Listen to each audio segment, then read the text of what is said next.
Chapter 17, the Cape Cod Interloper. Joshua was never intimidated by wealth or overly impressed with Ivy League degrees, mainly because he knew at least 4 kids who got into Harvard from his high school graduating class of 99 students. And the 4th kid, Mush Mouth, sank at Balsara, only got in to Harvard through class petition only, despite him boasting the lumbering personality of a sinus challenge snuffleupagus.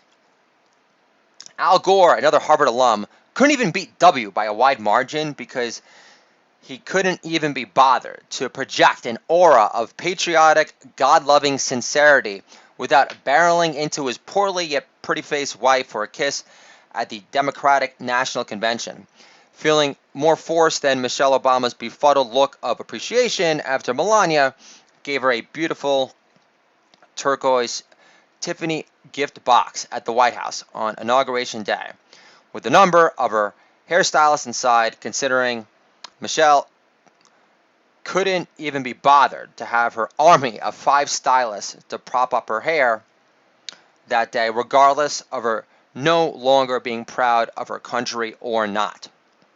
It wasn't until Joshua attended the prep school dumping ground, otherwise known as Lake Forest College, within the wealthy enclave of Lake Forest off the North Shore of Illinois, did he come in contact with real old money Gentile wealth.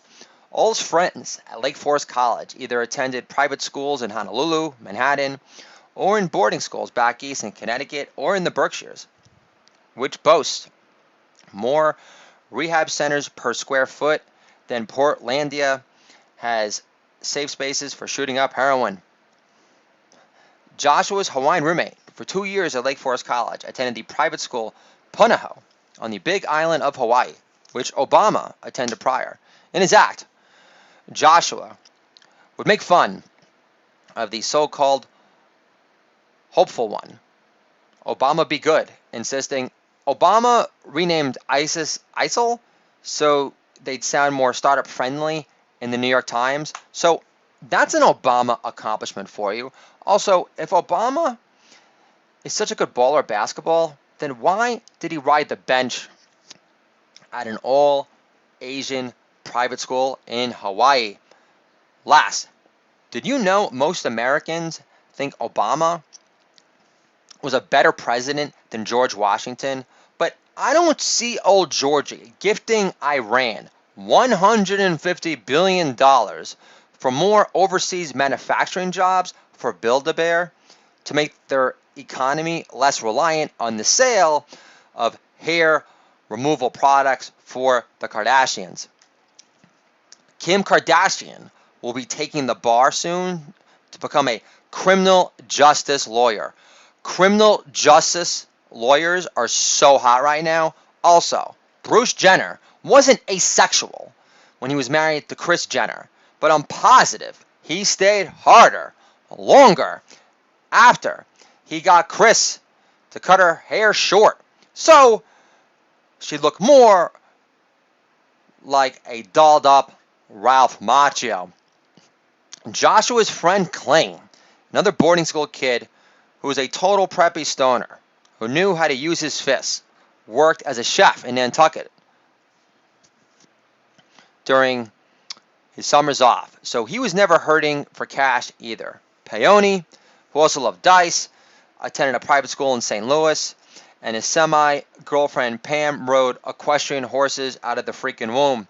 Joshua did have a friend Jim, who was from Wisconsin, who didn't exude Gentile generational wealth, but he could have attended a fancy private Catholic school knowing he wasn't enough of a brainiac to get into Lake Forest on a full scholarship, but was literate enough to know that the hair metal group White Lion were at their core a Christian metal band, which made Joshua feel like a bigger, degenerate, spiritually bankrupt, clueless Jew than ever before.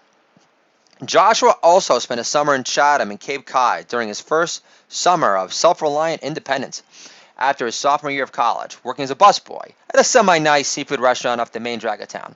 Joshua now drove a leased forest green Grand Cherokee. His parents decided to lease him out of the freaking blue, but he didn't ask for it for what it's worth. Joshua loved blasting I Found a True Love by Wilson Pickett in that car.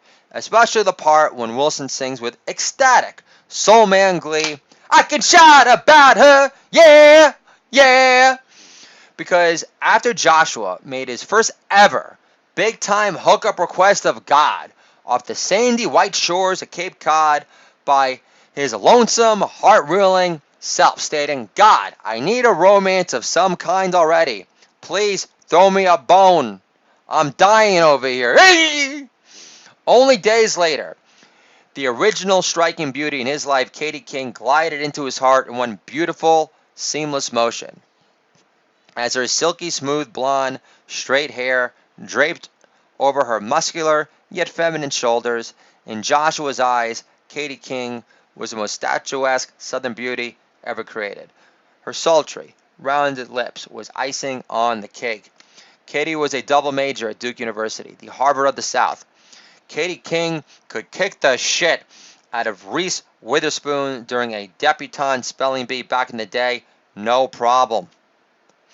Joshua was rocking his semi-long, fluffy, long-hair look back then, practicing a guitar chord his friend Sam just taught him as she entered the back patio of Skylar's parents' house, who had a beer delivery man who came twice a week, delivering beers such as Sierra Nevada Pale Ale, Harpoon IPA, and Pete's Wicked Summer Brew.